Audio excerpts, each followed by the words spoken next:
Voilà, cela fait plus de 5 années que je demande la réouverture de la route départementale 280. Pourquoi? Parce que tout simplement, je suis garant de la liberté des citoyens à circuler sur le département de Loire-Atlantique, comme je le fais sur les 4500 km de route. Voilà. Et j'apprends la semaine dernière que je devrais lever l'interdiction de circuler. Il y a une différence entre lever l'interdiction de circuler sur cette route et autoriser et ouvrir la circulation. Voilà. Moi, je n'ai eu de cesse ces dernières années de revendiquer auprès des différents préfets la réouverture de cette route pour assurer la liberté des usagers et leur sécurité. Donc je suis garant de leur sécurité, c'est une route départementale. Donc pour réouvrir cette route, il y a des conditions minimales.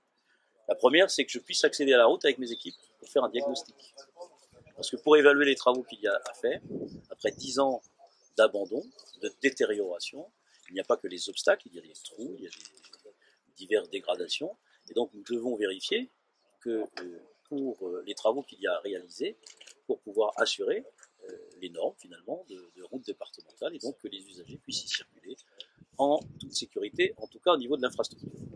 Et comme je n'ai pas accès à cette route, pas plus que vous d'ailleurs, puisque vous y avez été interdit d'accès, j'ai mandaté un huissier hier qui n'a pas pu accéder à cette route, eh bien je ne peux pas faire ce diagnostic. Quand j'aurai ce diagnostic, que je ferai et que je demande à la préfète de faire sous protection de la police, puisque mes équipes sont exposées et je suis aussi garant de la sécurité des agents du département, eh bien quand nous aurons ce diagnostic, donc le plus vite possible, dès que je pourrai accéder à cette route, eh bien nous pourrons faire un plan de travaux, commander les travaux, respecter les règles, s'il y a des règles environnementales notamment à suivre, et ensuite évidemment nous engagerons les travaux.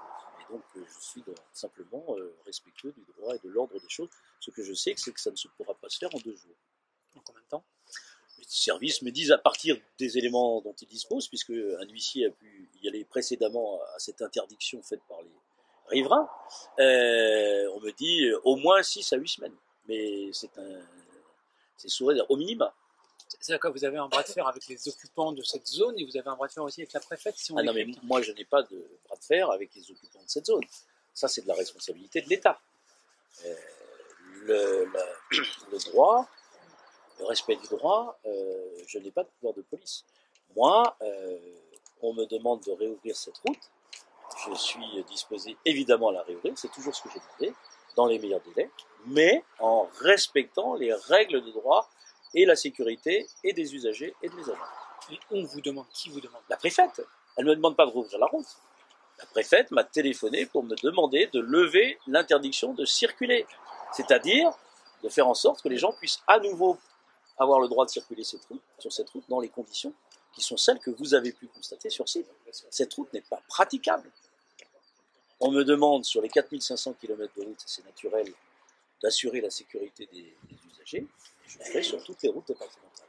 Et je ne peux pas autoriser la circulation en engageant la responsabilité de la collectivité que je préside, en respectant l'équité sur l'ensemble du territoire, dans les conditions qui sont celles que vous avez pu constater et que j'ai fait constater par constat d'huissier.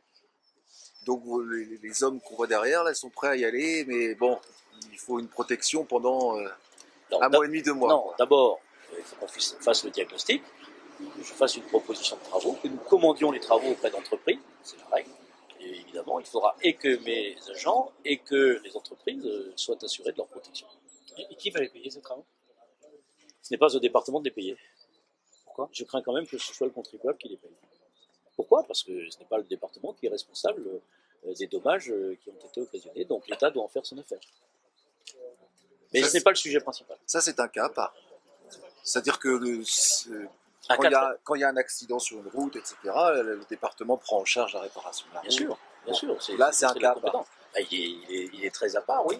C'est un cas exceptionnel. Des dégradations qui ont été faites, qui n'ont pas été empêchées par l'État, puisqu'elles ont été constatées par les services de gendarmerie depuis des années, que les préfets successifs m'ont fait part de leur impuissance à faire respecter le droit et l'ordre sur cette zone, ce qui a amené aujourd'hui non seulement les dégradations, mais aussi un usage inconsidéré de l'espace public, on l'a vu hier encore, où des individus, tout riverain soit-il, considèrent que c'est leur espace privatif, en interdisent l'accès, y compris à la presse, et menacent d'ailleurs à tout moment d'avoir le droit de refermer cette route. Vous trouvez ça normal?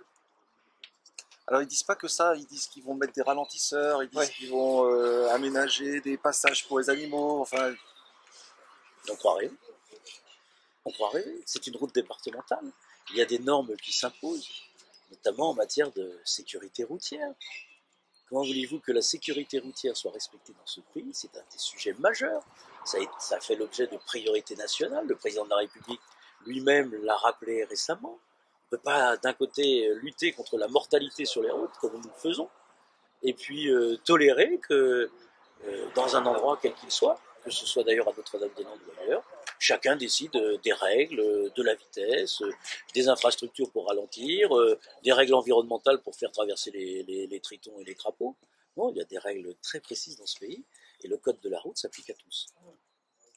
Ça va coûter combien d'après vous, ces estimations? Mais aujourd'hui, c'est difficile de l'estimer. Les services me disent autour d'1 million d'euros.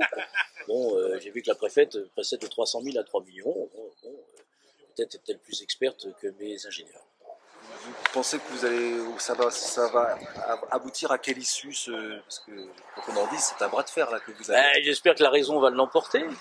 La raison, je pense que je représente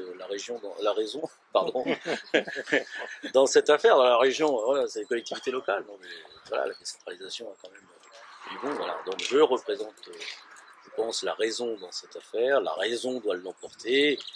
Et le Premier ministre doit concevoir que cette promesse qu'il a faite, c'est pas la première, qu'il n'aura pas respectée, au fond. De dire que la route réouvrira en une semaine, bon, ce n'est pas raisonnable. Donc je demande au Premier ministre d'arrêter de mettre la pression sur sa préfète et qu'on puisse retrouver un peu de raison dans cette affaire. Je prends l'engagement solennellement de tout faire pour que cette route soit réouverte dans les meilleurs délais, mais en protégeant ses usagers. Et vous dites qu'il y en a pour 2 mois, minimum.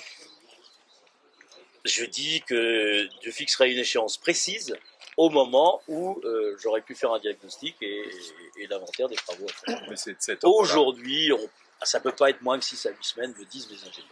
Donc, je prends des précautions. Si on peut faire en moins de temps, ce sera parfait.